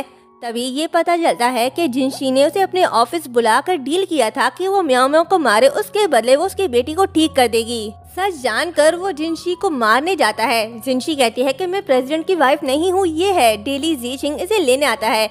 अंकल उसकी बात पर यकीन नहीं करता, वो उसे मारने उसके पीछे जाने लगता है। तभी जी शिंग आता है और कहता है कि मैं जी शिंग, इस सब की रिस्पॉन्सिबिलिटी मैं लेता हूँ। ये सुनकर वो जी शिंग के पास जाता है और जैसे ही उसे मारता है तो उसका हाथ कट जाता है। गार्ड्स उसे पकड़ लेते हैं। म्याओ म्याओ भागते हुए जी शिंग के पास जाती है, उसकी चोट को देखकर रोने लगती है। तो जी शिंग कहता है कि मैं ठीक हूँ। म्याओ म्याओ उसका बैंडेज करने लगती है और कहती है कि क्या जरूरत है यहाँ आने की। जी शिंग कहता है कि मैं ठीक हूँ, मेरी चिंता मत करो। तभी वो देखता है कि म्याओ म्याओ के निक पर चोट लगी है, तो वो उसका बैंडेज करके कहता है कि शुक्र है मैं समय पर वापस आ गया। फिर पूछता है कि तुम्हें कैसे पता रॉ मटेरियल में प्रॉब्लम है। म्याओ म्याओ कहती है कि मैं लिंक ग्रुप की RD की मेंबर हूँ और पता लगने पर मुझे पता चला है कि प्रोडक्ट में प्रिजर्वेटिव का इस्तेमाल हद से ज्यादा किया गया है और उसे जहरीला भी कहा जाता है। जी शिंग कहता है कि मुझे उम्मीद नहीं थी कि जी चौहान अपने फायदे के लिए इस हद तक घिर सकता है। मैं उसे और गलत काम करने नहीं दूंगा, हमें जल्द ही कुछ करना होगा। तभी असिस्टेंट आता है और जीशिंग के लिए परेशान होता है और उसे हॉस्पिटल चलने के लिए कहता है। तो म्याओ म्याओ कहती है कि तुम यहाँ कैसे? वो इसलिए क्योंकि ये तो मिस्टर मू का असिस्टेंट है। तो वो कहता है कि मुझे बॉस ने कहा है मिस्टर लिंग को हॉस्पिटल ले जाने को। म्याओ म्याओ भोली उसकी बात पर यकीन कर लेती है। जीशिंग ग्रैंडपा से मिलने जाता है और कहता है कि मैं लिंग को जरूर प्रोटेक्ट करूंगा। ये कहते ही वो जैसे ही वहाँ से जाता है तो ग्रैंडपा मूवमेंट करने लगते हैं, मतलब ये कि वो ठीक हो रहे हैं। म्याओ म्याओ और जीशिंग जैसे ही हॉस्पिटल से बाहर निकलते हैं तो एक सर्वेंट म्याओ म्याओ को उसकी मॉम समझकर शाओलिन कहकर बुलाता है, क्योंकि म्याओ म्याओ और उसकी मॉम की शक्ल एक जैसी है। म्याओ म्याओ से पूछती है कि क्या आप मेरी मॉम को जानते थे? वो जाने लगता है तो जीशिंग उसे रोक कर कहता है कि तुम डीन वैंग हो ना? वो कहता है नहीं नहीं मैं नहीं हूँ। तो जीशिंग कहता है कि चलो बात करते हैं, मैं जानता हूँ तुम म्याओ म्याओ के मॉम के बारे में कुछ तो जानते हो, अब वक्त आ गया है सब बताने का। जिसके बाद जीशिंग पूछता है कि क्या तुम्हें याद है कि 6 साल पहले शाओलिन का कार एक्सीडेंट कैसे हुआ था? वैंग झूठ कहता है कि मुझे ज्यादा याद नहीं। जीशिंग कहता है कि एक मेंटल पेशेंट तुम्हारे आंखों के नीचे से भाग गई और तुम में से किसी ने भी उसको नहीं देखा। तुम्हें सच में कुछ भी याद नहीं? तो मैं याद दिलाता हूँ। शाओलिन के एक्सीडेंट के बाद से तुम्हारे बैंक में फॉरेन बैंक से बहुत से पैसे डिपॉजिट किए गए, आखिर क्यों? ये कहते ही वो उसे प्रूफ दिखाता है तो वो सच बता ही देता है। 14 साल पहले जब शाओलिन को मेंटल हॉस्पिटल लाया गया था तो वो मेंटली एबनॉर्मल नहीं थी। वो चिल्ला चिल्ला कर कहती रही कि मुझे जाने दो, मैं पागल नहीं हूँ, पर किसी ने भी उसकी बात पर यकीन नहीं किया। कई सालों तक कैद में रहने के बाद वो डरने लग गई और आखिरकार वो मेंटली अबनॉर्मल हो गई। एक दिन वो भागने में कामयाब हो गई, लेकिन जब उसे वापस लाया गया तो उसके बॉडी पर बहुत से मारपीट के निशान थे। म्याओ म्याओ कहती है कि जब मैं 18 साल की थी तब मेरी मॉम मुझसे मिलने आई थी, ये तब हुआ होगा। जीशिंग कहता है तो उसका कार एक्सीडेंट कैसे हुआ था? वैंग कहता है कि उस दिन वो खुद बाहर नहीं गई थी, उसे कोई लेने आया था और उस दिन के बाद से मुझ समेत उन तमाम नर्सों को बहुत से पैसे दिए गए जिसने शाओलिन को बाहर जाने दिया। सच जानकर म्याओ म्याओ इमोशनल होती है और वैंग से कहती है कि वो कौन थे जो मेरी मॉम को ले गए और मार दिया? तुम्हें पैसे कौन देता था? वैंग कहता है कि वो 3 लोग थे। नेक्स्ट सीन में जीशिंग और म्याओ म्याओ शेयर होल्डर मीटिंग में जा रहे होते हैं। तभी जी चौहान और जिनशी आते हैं। जी चौहान कहता है कि लिंग मेडिकल मैटर को संभालने के लिए तुम्हारा शुक्रिया, अब तुम घर पर रहकर अपनी टांग की अच्छे से देखभाल कर सकते हो। परेशान ना हो, छोटे भाई होने के नाते मैं तुम्हें कुछ पॉकेट मनी दे दिया करूंगा, मैं भाभी जी को भी सपोर्ट कर दूंगा। ये सुनकर म्याओ म्याओ को गुस्सा आता है तो जीशिंग कहता है कि मैं तुम्हें एडवाइस देता हूँ कि ज्यादा कॉन्फिडेंट ना हो। जिनशी म्याओ म्याओ की इंसल्ट करने लगती है तो जीशिंग कहता है कि पहले तुम जीशिंग से शादी तो कर लो, फिर लिंग कंपनी को संभालना। ये कहते ही वो चला जाता है। जिनशी जी चौहान से कहती है कि हम कल ही शादी कर लेते हैं। शेयर होल्डर की मीटिंग चल रही होती है। जी चौहान सारा क्रेडिट खुद ले रहा होता है और जीशिंग पर ब्लेम लगा रहा होता है कि उसने रॉ मटेरियल यूज किया। अगर जीशिंग ने ये सब ना किया होता तो कंपनी को इतना बड़ा नुकसान ना उठाना पड़ता। फिर जीशिंग से कहता है कि अगर मैं वक्त पर ना आता इस मैटर को सॉल्व करने तो इस वक्त तुम जेल में होते। सब जी चौहान की तारीफें करने लगते हैं। तभी जीशिंग वीडियो दिखाता है जिससे ये प्रूफ हो जाता है कि मैटर सॉल्व जीशिंग ने किया था, ना कि जी चौहान ने। जी चौहान कहता है कि ये वीडियो इम्पोर्टेंट नहीं है, लिंग मेडिकल टीम तुम्हारे अंडर है तो ये सब भी तुमने किया होगा। मैंने कंपनी को बहुत से प्रोजेक्ट दिए जिससे बहुत प्रॉफिट हुआ, लेकिन तुमने क्या किया? बस कंपनी को नुकसान पहुँचाया। ये सुनकर सब तालियां बजाने लगते हैं। फिर वोटिंग होती है और जी चौहान जीत जाता है और लिंक ग्रुप का प्रेसिडेंट बन जाता है। तभी जीशिंग कहता है कि ग्रैंडपा कंपनी के बहुत बड़े शेयर होल्डर थे, उन्होंने अभी तक वोट नहीं दिया। जी चौहान कहता है कि ग्रैंडपा की तबीयत ठीक नहीं है, वो वोट नहीं दे सकते। लिंक का प्रेसिडेंट मैं हूँ तो इनके बदले मैं ही वोट दूंगा। तभी एंट्री होती है ग्रैंडपा की। उन्हें ठीक ठाक देकर जी चौहान शॉक्ड हो जाता है। ग्रैंडपा अपना डिसीजन सुनाता है कि जी चौहान को मैनेजर की पोजीशन से हटा दिया जाए और आज के बाद से वो लिंक ग्रुप में कभी भी कदम नहीं रखेगा। लिंक का न्यू प्रेसिडेंट और चेयरमैन जीशिंग है और वही रहेगा। दूसरी तरफ असिस्टेंट वैंग से पूछ रहा होता है कि शाओलिन को कौन ले गया था, तो वैंग कहता है कि वो 3 लोग थे, उनमें से लिंक का सेकंड मास्टर जी चौहान है। उसने मुझे पैसे दिए थे। सच जानने के बाद वो उसे पीछे के दरवाजे से ले जाता है बाकी 2 लोगों के बारे में पता लगाने के लिए। ग्रैंडपा बहुत जल्द ही ठीक हो गए थे, लेकिन उनकी बॉडी वर्क नहीं कर रही थी। म्याओ म्याओ डेली ग्रैंडपा की फिजिकल थेरेपी करती थी, जिस वजह से वो इतनी जल्दी ठीक हो गए। ग्रैंडपा उसे थैंक्स कहता है और ज़ीशिंग से कहता है कि तुम्हें बहुत अच्छी वाइफ मिली है। मुझे यकीन है कि हमारे लिंग फैमिली में बहुत जल्द ही एक नन्हा मेहमान आएगा। जी चौहान मुंह लटका कर आ रहा होता है तो जिनशी पूछती है कि क्या हुआ। जी चौहान कहता है कि सब खत्म हो गया। ग्रैंडपा जी चौहान से कहता है कि सुधर जाओ वरना ठीक नहीं होगा। जी चौहान चला जाता है तो जिनशी ज़ीशिंग को देख रही होती है। अब वो उसे अपना बना कर रहेगी। मिस्टर शिया ग्रैंडपा बातें कर रहे होते हैं तो दूर खड़ा वैंग असिस्टेंट को मिस्टर शिया की तरफ इशारा करके बताता है कि ये वही था जो शाओलिन को ले गया था। जिसके बाद वो ज़ीशिंग को कॉल करके कहता है कि जैसा हमने सोचा था वही हुआ। असिस्टेंट से बात करने के बाद ज़ीशिंग म्याओ म्याओ से कहता है कि मैंने जो इन्वेस्टिगेशन करके पता लगाया था वही सच निकला।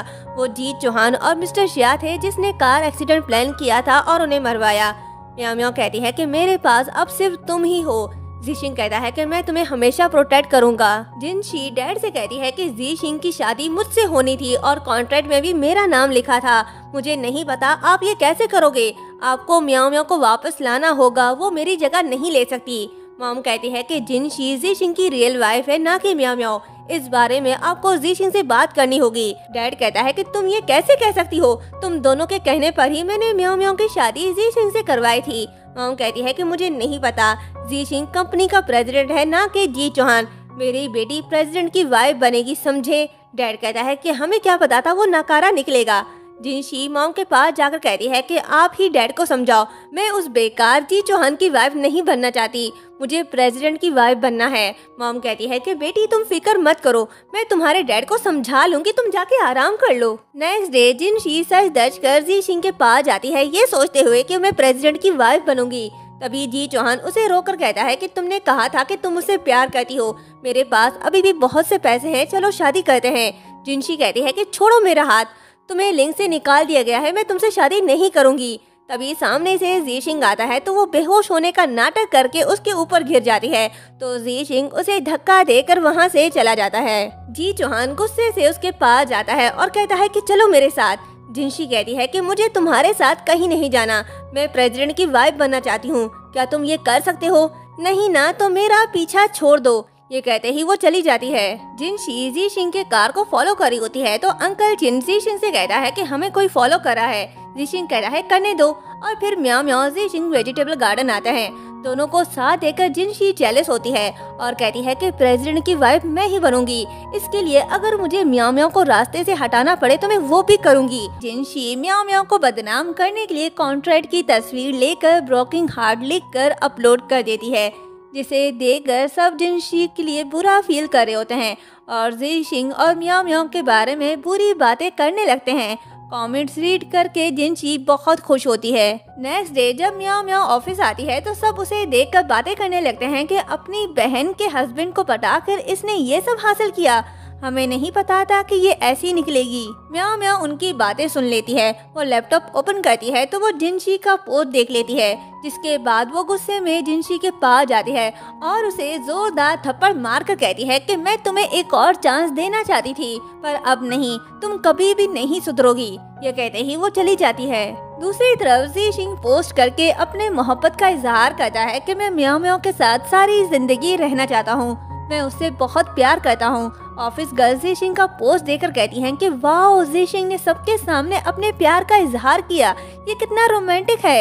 ये कहते ही वो म्याओ म्याओ के पास जाते हैं और उसकी तारीफें करने लगते हैं। जिनशी घर आती है तो डैड उसे डांट लगाकर शिया कंपनी से निकल जाने का कहता है, तो जिनशी कहती है कि आप मेरे साथ ऐसा कैसे कर सकते हो, आपकी आंखों में म्याओ म्याओ की पट्टी बंदी है, मैं आपकी रियल बेटी हूँ, ना कि वो अडॉप्टेड बेटी म्याओ म्याओ। ये सुनकर डैड उसे थप्पड़ मारकर यहाँ से दफा होने का कहते हैं। जी चौहान मिस्टर शिया को कॉल करके कहता है कि हमारा वो अकाउंट, क्या तुम वो भूल गए? मिस्टर शिया कहता है कि तुम चाहते क्या हो? जी चौहान कहता है कि लॉकर की और जिनशी, तुम मुझे ये दोनों दे दो, मैं अपना मुंह बंद कर लूंगा, अगर नहीं तो मेरे पास जो एविडेंस है मैं वो ज़ीशिंग और म्याओ म्याओ को सेंड कर दूंगा। मिस्टर शिया कहता है कि बिल्कुल भी नहीं, अपने हद में रहो। जी चौहान कहता है कि अपनी ये बकवास बंद करो, मैं 3 तक गिनता हूँ, अगर तुमने मुझे जवाब नहीं दिया तो मैं जीशिंग को प्रूफ सेंड कर दूंगा। 1, 2। तभी मिस्टर शिया कहता है कि ठीक है, तुम कहाँ पर हो? जी चौहान एड्रेस सेंड कर देता है। मिस्टर शिया लॉकर की और जिनशी के बजाय अपने गुंडों को भेजता है जी चौहान को मरवाने के लिए। जी चौहान उनसे बचकर छुप जाता है और कहता है कि शिया, तुम्हारी हिम्मत कैसे हुई मुझे मरवाने की? अब देखो मैं क्या करता हूँ। ये कहते ही वो उनसे बचकर वहाँ से भाग जाता है और जिनशी के पास जाकर उसका हाथ पकड़कर साइड पर ले जाता है और कहता है कि क्या मेरे बगैर तुम रह सकती हो? हम कई सालों से रिलेशनशिप में हैं, तुम्हारे पास मुझसे हाथ मिलाने के अलावा और कोई रास्ता नहीं। म्याओ म्याओ के होते हुए तुम कभी भी चेयरमैन की वाइफ नहीं बन सकती और शिया फैमिली से भी तुम्हें फूटी कौड़ी नहीं मिलेगी, तो अच्छा होगा मेरे साथ चलो। जिनशी कहती है क्या मतलब है तुम्हारा? जी चौहान कहता है कि मैं एक राज जानता हूँ जो कोई नहीं जानता। वो उसे सीक्रेट बताकर वहाँ से निकल जाता है। आखिर ये कौन सा राज है जिसे सुनकर जिनशी इतनी शॉक्ड हो गई। जीशिंग और म्याओ म्याओ शिया हाउस आते हैं तो जिनशी म्याओ म्याओ को थप्पड़ मारकर कहती है कि तुम भी अपनी मॉम की तरह बेशर्म हो, दूसरों के हस्बैंड पर डोरे डालती हो। मिस्टर शिया उसे थप्पड़ मारते हैं तो मॉम कहती है कि तुम अपनी बेटी को कैसे मार सकते हो। जिनशी म्याओ म्याओ को गालियां देने लगती है। डैड उसे वहाँ से चलने के लिए कहता है तो जिनशी कहती है कि आप ये सबको बता क्यों नहीं देते कि ये आपकी और शाओलिन की सगी बेटी है। ये सुनकर म्याओ म्याओ शॉक्ड होती है और कहती है कि इसने अभी जो कहा वो सच है। तभी फ्लैशबैक दिखाया जाता है। जी चौहान ने उसे यही सीक्रेट बताया था कि म्याओ म्याओ उसकी रियल बहन है और मिस्टर शिया ने पैसों के लिए म्याओ म्याओ की मॉम के साथ जीशिंग के पेरेंट्स को भी मरवा दिया था। मॉम जिनशी को वहाँ से ले जा रही होती है तो म्याओ म्याओ कहती है कि जिनशी रुको, मुझे पूरा सच बता कर जाओ, पर वो नहीं रुकती। शिया म्याओ म्याओ को समझाने लगता है। तभी लूशिया आता है और कहता है कि वाह क्या बात है शिया, अपनी झूठी रेपुटेशन के लिए तुम अपनी बेटी को भी पहचानने की हिम्मत नहीं करते। शिया पूछता है कि तुम कौन हो, तो अपना कैप निकाल कर फेस दिखा देता है, जिसे देखकर शिया हैरान होता है और कहता है कि तुम मरे नहीं, तुम अभी तक जिंदा कैसे हो? लूशिया म्याओ म्याओ से कहता है कि तुम बिल्कुल अपनी मॉम जैसी हो। म्याओ म्याओ कहती है कि क्या तुम मेरी मॉम से मिल चुके हो? तो लूशिया सच बता देता है कि 6 साल पहले इसने मुझे कार के ब्रेक फेल करने और तुम्हारी मॉम को उसमें बिठाने के बहुत से पैसे दिए थे और फिर भूम, शिया ने एक तीर से 2 शिकार किए। शिया म्याओ म्याओ से कहता है कि ये झूठ बोल रहा है, इसकी बात पर यकीन मत करो, ये पागल है। लूशिया कहता है कि क्या कहा मैं पागल हूँ? फिर मुझे चुप करवाने के लिए अपने गुंडे मुझे मरवाने के लिए क्यों भेजे? तुमने अपना राज छुपाने के लिए मेरे बीवी बच्चों को मरवा दिया, मैं तुम्हें नहीं छोड़ूंगा। ये कहते ही वो नाइफ निकाल कर शिया को मारने जाता है तो शिया खुद को बचाने के लिए म्याओ म्याओ का सहारा लेता है। ये देखकर जीशिंग म्याओ म्याओ को बचाने जाता है तो लूशिया लात मार कर म्याओ म्याओ और जीशिंग को नीचे गिरा देता है और शिया को मार कर खुद को पुलिस के हवाले करने जाता है। म्याओ म्याओ जीशिंग को डॉक्टर के पास ले जाती है। तभी मॉम आती है और म्याओ म्याओ से कहती है कि तुम्हारे डैड मर रहे हैं, वो तुम्हें आखिरी बार देखना चाहते हैं। म्याओ म्याओ कहती है कि वो मेरे डैड नहीं है, मैं उन्हें नहीं देखना चाहती। मॉम रोते हुए वहाँ से चली जाती है। जीशिंग कहता है कि चली जाओ उनसे मिलने। म्याओ म्याओ कहती है कि तुम चाहते हो मैं जाऊँ? जीशिंग कहता है हाँ, मुझे डर है कि अगर तुम नहीं गई तो सारी जिंदगी पछताओगी। ये सुनकर म्याओ म्याओ डैड से मिलने जाती है। मिस्टर शियाओ से माफी मांगता है। म्याओ म्याओ कहती है कि यहाँ कोई नहीं है, सो ये अच्छा बनने का नाटक बंद करो। मिस्टर शिया कहता है कि जब कोई इंसान मरने वाला होता है तो उसके वर्ड्स काइंड होते हैं। मैं तुम्हें मुझे माफ करने के लिए नहीं कह रहा, मैं सिर्फ ये चाहता हूँ कि शिया कंपनी को बचाओ, जिनशी को बचाओ। वो जीशिंग को पाने के लिए पागल हो रही है। ये मेरी गलती है कि मैंने उसे बचपन से ही इतना बिगाड़ा है, तभी उसने ये हरकत की। तुम उसे माफ कर दो, ये सब मेरी गलती है। म्याओ म्याओ कहती है कि आपको अभी भी जिनशी और कंपनी की फिक्र है, मेरी नहीं। शिया कहता है कि मैं जानता हूँ तुम इंडिपेंडेंट हो और तुम्हारे पास जीशिंग है जो तुम्हें खुद से ज्यादा प्यार करता है, इसलिए मुझे तुम्हारी फिक्र करने की जरूरत नहीं। लेकिन जिनशी, फिर वो एक बॉक्स निकालता है जिसमें लॉकर की की होती है। वो म्याओ म्याओ से कहता है कि शिया फाउंडेशन के पैसे इस जगह सेफ हैं। इसकी एक और चाबी जी चौहान के पास है, तुम्हें उसे लेना होगा और इन पैसों से उन लोगों की हेल्प करना जिन्हें जरूरत है। बाहर खड़ी जिनशी ये सारी बातें सुन लेती है। म्याओ म्याओ मिस्टर शिया से बॉक्स ले लेती है और वादा करती है। डैड जिनशी को बुलाता है और फिर म्याओ म्याओ और जिनशी का हाथ पकड़ कर कहता है कि हमेशा साथ रहना। ये कहकर मिस्टर शिया मर जाते हैं। असिस्टेंट जीशिंग को कॉल करके कहता है कि जिनशी मिस्टर मू से मिलना चाहती है, जिसके बाद जीशिंग मास्क पहनकर उसका इंतजार कर रहा होता है। जिनशी आती है और मिस्टर मू से कहती है कि मुझे पता है तुम म्याओ म्याओ को पसंद करते हो, मैं उसे पाने में तुम्हारी हेल्प कर सकती हूँ। मिस्टर मू कहता है कि तुम मेरी हेल्प क्यों करोगी? जिनशी कहती है कि खुद को खुश करने के लिए। मिस्टर मू कहता है कि झूठ मत बोलो, मैं जानता हूँ किस लिए। तुम्हें नहीं लगता कि मैं जीशिंग से ज्यादा रिच और हैंडसम हूँ? जिनशी कहती है कि सॉरी, तुम्हारा ये चेहरा जिस पर हर वक्त मास्क पहना रहता है, बिल्कुल भी नहीं। और तुम्हें पता होना चाहिए कि जीशिंग के पैर ठीक हो गए हैं, सो उसकी वाइफ सिर्फ मैं ही हो सकती हूँ। मिस्टर मू कहता है कि तुम क्या करोगी? जिनशी कहती है कि कल इस जगह आ जाना, मैं म्याओ म्याओ को वहाँ भेज दूंगी, फिर तुम उसे अपना बना लेना। आधी रात को जिनशी म्याओ म्याओ के पास आती है और कहती है कि काफी रात हो गई है, तुम अभी तक गई क्यों नहीं? म्याओ म्याओ कहती है कि मैंने डैड से वादा किया था शिया को बचाने का। जिनशी कहती है ठीक है, मैं तुम्हारे लिए सूप लेकर आई हूँ, ये पी लो। म्याओ म्याओ खुश होकर सूप पीने लगती है, पर उसे ये नहीं पता कि इस सूप में उसने ड्रग मिलाया है। जिनशी का लाया हुआ सूप पीकर म्याओ म्याओ बेहोश हो जाती है। उसके बेहोश होने के बाद जिनशी अपने बंदों के साथ आती है म्याओ म्याओ को मिस्टर मू के पास ले जाने के लिए। नेक्स्ट सीन होटल रूम का दिखाया जाता है। म्याओ म्याओ को होश आता है तो मिस्टर मू को देखकर कहती है कि तुम यहाँ क्या कर रहे हो? मिस्टर मू कहता है कि घबराओ मत। ये कहते ही वो उसके क्लोज आता है। पर क्यों? ये तो जीशिंग है ना, वो ऐसा क्यों कर रहा है? वो इसलिए क्योंकि जिनशी बाहर खड़ी ये सब देख रही होती है और उनकी तस्वीरें लेकर वहाँ से चली जाती है। पर उसे ये पता नहीं होता कि ये दोनों ही उसे बेवकूफ़ बना रहे हैं। म्याओ म्याओ को बहुत पहले ही पता चल गया था कि जीशिंग ही मिस्टर मू है। नेक्स्ट डे अंकल चैन जीशिंग को बताता है कि जिनशी उससे मिलना चाहती है। जीशिंग मिलने से मना कर देता है। अंकल चैन उसे बताता है तो जिनशी कहती है कि तुम ये जीशिंग को दे दो, इसे देखने के बाद वो खुद ही मुझे बुलाएगा। ऐसा ही होता है। जीशिंग उसे मिलने के लिए बुला लेता है। जिनशी कहती है कि मैं जानती थी ये सब देखने के बाद तुम मुझे जरूर बुलाओगे। मिस्टर लिंग मरना पसंद करेंगे पर अपनी बेइज्जती नहीं। क्या तुम इतना बड़ा अपमान बर्दाश्त कर सकते हो? जीशिंग उसका गला दबाकर कहता है कि कहाँ है म्याओ म्याओ? जिनशी कहती है कि अगर हम कॉपरेशन के बारे में बात करें तो कैसा रहेगा? जीशिंग उसे छोड़ देता है तो जिनशी कहती है कि मैं बदला लेने में तुम्हारी हेल्प कर सकती हूँ, अदरवाइज लिंग फैमिली कभी भी मिस्टर मू को हरा नहीं सकता। जीशिंग कहता है कि मैं तुम पर ट्रस्ट क्यों करूं? जिनशी कहती है कि मैं तुम्हें डैड की लॉकर की की ला कर दूंगी जिसमें शिया फाउंडेशन के पैसे हैं, और साथ ही जी चौहान और सेकंड की को भी ढूंढने में तुम्हारी हेल्प करूंगी, और इसके अलावा तुम्हें एविडेंस भी मिल जाएंगे कि उन्होंने ही तुम्हारे डैड को मारा था। जीशिंग कहता है ठीक है, तुम अपनी कंडीशन बताओ। जिनशी कहती है कि मैं तुमसे शादी करना चाहती हूँ, रियल मिसेस लिंग बनना चाहती हूँ, मैं तुमसे बहुत प्यार करती हूँ। शिया फाउंडेशन के पैसे मिलने के बाद हम साथ रहेंगे। म्याओ म्याओ पहले ही तुम्हें धोखा दे चुकी है, इसलिए सिर्फ मैं ही तुम्हारे लायक हूँ। जीशिंग कहता है ठीक है, मैं तुमसे शादी करने के लिए तैयार हूँ। जिनशी खुश होती है और कहती है कि मैं आज रात यहीं रुककर तुम्हारा ख्याल रखूंगी। जीशिंग व्हील चेयर में बैठ जाता है और कहता है कि आज मेरे पैर में बहुत दर्द है, क्या तुम मेरे पैर दबा दोगी? जिनशी मुंह बनाकर उसके पैर दबाने जाती है।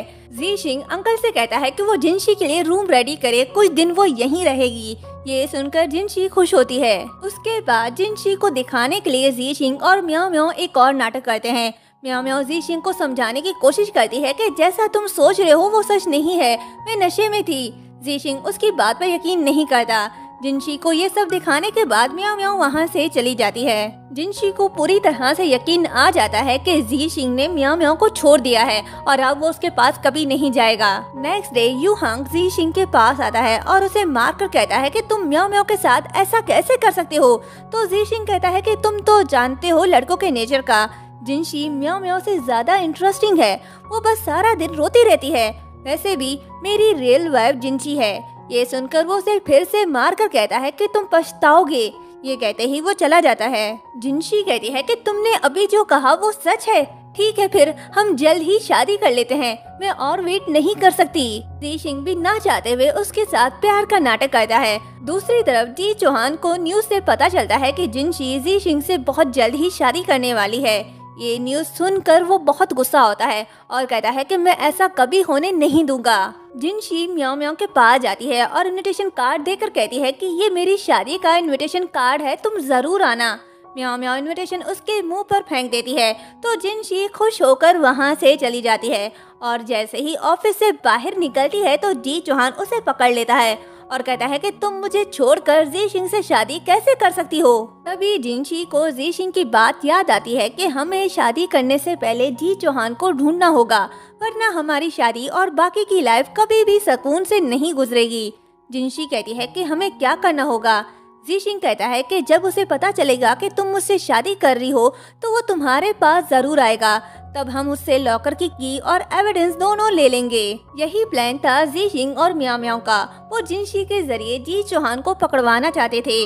जिनशी वैसा ही करती है। वो जी चौहान के क्लोज जाकर यूएसबी और लॉकर की लेकर वहाँ से भाग जाती है। जी चौहान आता है तो देखता है कि जिनशी वहाँ नहीं है और साथ ही की और यूएसबी भी गायब हैं। तो वो कहता है कि जिनशी, तुम्हारी हिम्मत कैसे हुई मेरे साथ खेलने की। जिनशी खुश होते हुए ज़ीशिंग के पास जाती है और कहती है कि ये की और एविडेंस हैं, चलो अब हम कहीं दूर चलते हैं। तो ज़ीशिंग कहता है कि मैंने पुलिस को बुला लिया है, हमारा ये खेल यहीं पर खत्म होता है। जिनशी शॉक्ड होकर कहती है कि क्या मतलब है तुम्हारा।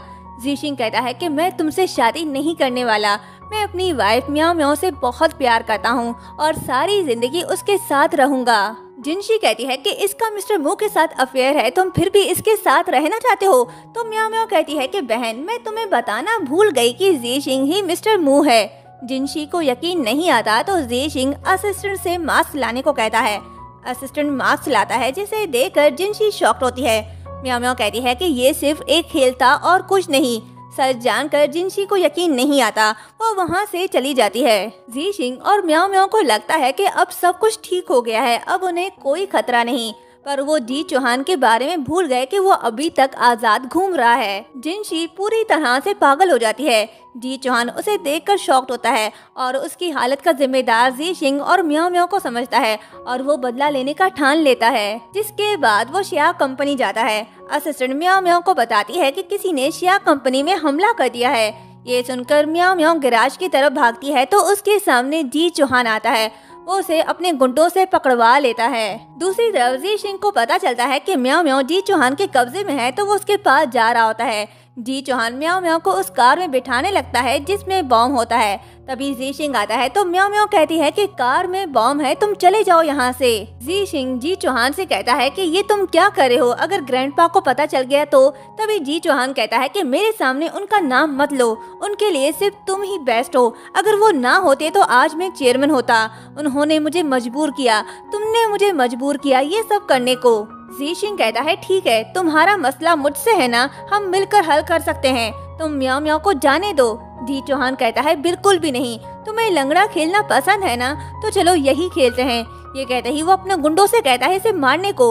वो उसके पैर पर मारने लगते हैं। ज़ीशिंग को तकलीफ में देखकर जी चौहान से हाथ छुड़ाकर म्याओ म्याओ ज़ीशिंग के पास जाती है। तो जी चौहान कहता है कि तुमने मुझसे मेरा सब कुछ छीन लिया, मेरी तरफ देखो, तुमने मेरी क्या हालत कर दी। तुम दोनों साथ जीना मरना चाहते हो ना, तो चलो वक्त आ गया है, अब साथ मरो। ये कहते ही वो बॉम्ब का टाइमर ऑन करके म्याओ म्याओ को बिठाने लगता है। तो ज़ीशिंग म्याओ म्याओ को दूर करके जी चौहान को कार में बिठा देता है और खुद ड्राइव करके कार को कहीं दूर ले जा रहा होता है। जी चौहान चिल्ला कर कह रहा होता है कि मुझे जाने दो, ठीक है फिर हम साथ मरते हैं। और फिर कई दिन गुजर चुके हैं पर किसी को भी ज़ीशिंग का कुछ भी पता नहीं चल पा रहा और ना ही जी चौहान का।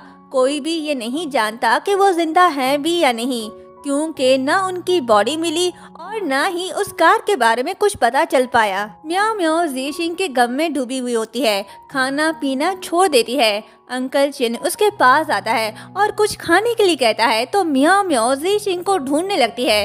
अंकल कहता है कि तुम्हें खुद को संभालना होगा, शायद ज़ीशिंग अब कभी वापस ना आए। म्याओ म्याओ कहती है कि नहीं, वो जरूर वापस आएगा, मैं उसे ढूंढने जा रही हूँ। वो जैसे ही रूम से बाहर आती है तो यू हंग उससे कहता है कि म्याओ म्याओ तुम्हें अपना ख्याल रखना होगा, तुम प्रेग्नेंट हो। ये सुनकर म्याओ म्याओ अपने पल्स चेक करती है और अंकल चैन को हॉस्पिटल चलने के लिए कहती है। प्रेगनेंसी टेस्ट करवाने के बाद म्याओ म्याओ को पता चल जाता है कि वो प्रेग्नेंट है। तो वो कहती है कि ज़ीशिंग मुझे पता है तुम जरूर वापस आओगे, मैं और हमारा बेबी तुम्हारे वापस आने का इंतजार करेंगे। यहीं से कहानी 1 साल आगे की दिखाई जाती है, जहां म्याओ म्याओ को उसके बेबी के साथ दिखाया जाता है। म्याओ म्याओ बेबी को लेकर उसी वेजिटेबल गार्डन आती है जो ज़ीशिंग ने उसे गिफ्ट दिया था। वो जैसे ही गेट बंद करती है तभी पीछे से ज़ीशिंग आता है। उसे वहाँ देखकर म्याओ म्याओ भागते हुए उसके पास जाती है और कहती है कि ज़ीशिंग, मैं जानती थी तुम जरूर वापस आओगे। मैं, दादाजी और बेबी सब ठीक है, अब हम साथ रहेंगे। अरे रुको जरा, सब्र करो। डायरेक्टर ने इस ड्रामे की 2 एंडिंग की हैं। एक तो ये जो आपने देखी हैप्पी एंडिंग, और दूसरी सैड जो कुछ यूं है कि जैसे ही म्याओ म्याओ गेट बंद करती है तो वो ज़ीशिंग को बेबी के साथ खेलते हुए देखती है। वो ज़ीशिंग नहीं होता, म्याओ म्याओ उसे इमेजिन करती है। अब आपको कौन सी एंडिंग पसंद आई, हैप्पी या सैड? अगर रियल एंडिंग की बात की जाए तो ज़ीशिंग और जी चौहान मर चुके हैं। आप सबको ये ड्रामा और मेरा एक्सप्लेनेशन कैसा लगा कमेंट करके जरूर बताएं।